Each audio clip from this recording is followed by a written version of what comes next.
You can create maps to identify patterns in your data.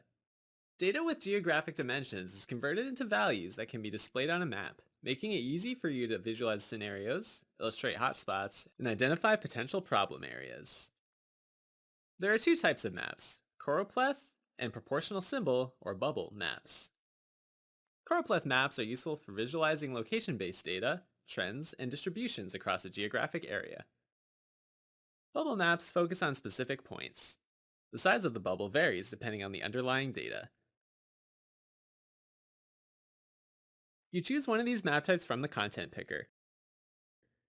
Each one requires the addition of a geolocation field in the location bucket.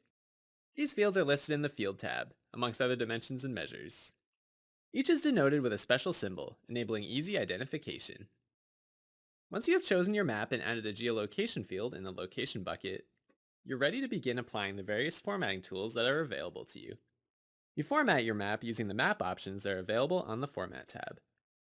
You can format different aspects of your map using base maps, demographic layers, and reference layers.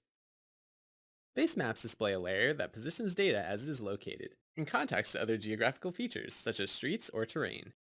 Some options include OpenStreetMap, National Geographic, terrain, and satellite image maps.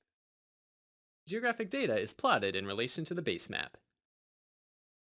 Demographic layers display a layer of information about people and businesses in a specific demographic area, including the United States and 120 other countries.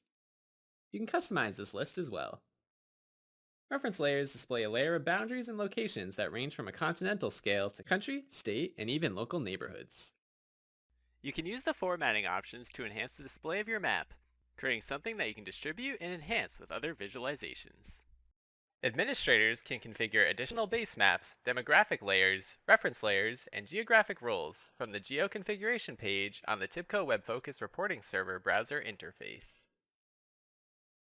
To learn more, search for TIBCO WebFOCUS at docs.tibco.com.